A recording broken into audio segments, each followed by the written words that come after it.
বন্ধুরা, আজকে তোমাদের সাথে একটা দুঃখের কথা শেয়ার করতে চলে এলাম। জানো তো, আমার চুল পড়ে পড়ে একদম টাক পড়ে গেছে, জানো তো। যাই হোক, আমি ফেসবুক থেকে এই হোম রেমেডিটা দেখলাম, আর দেখে বরমশাই বাড়িতে আসা মাত্র আমি ওকে বললাম আমার এই ঘরোয়া সব উপকরণগুলো কিন্তু জোগাড় করে দিবে। বলা মাত্র সেও আমাদের বাগান থেকে সব কিছু উপকরণ রেডি করে দিল।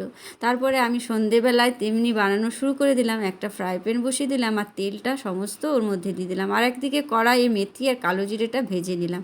আর সেই হালকা গরম তেলটার মধ্যে দিয়ে দিলাম মেথি আর কালো জিরেটা, আর তার মধ্যে দিয়ে দিলাম কারি পাতা, নিম পাতা, জবা পাতা আর জবা ফুলের পাপড়ি, আর তার মধ্যে দিয়ে দিলাম অ্যালোভেরা জেলটা। সমস্ত দিয়ে হালকা আঁচে অল্প অল্প করে সেদ্ধও হলো আর ভাজা ভাজাও হয়ে গেল। আর একটা আমি কাঁচের শিশি ভালো করে ধুয়ে মুছে রেখেছিলাম, তার মধ্যে তেলটা ছেঁকে রেখে দিলাম। এবারে দেখি আমার চুলটা কীরকম।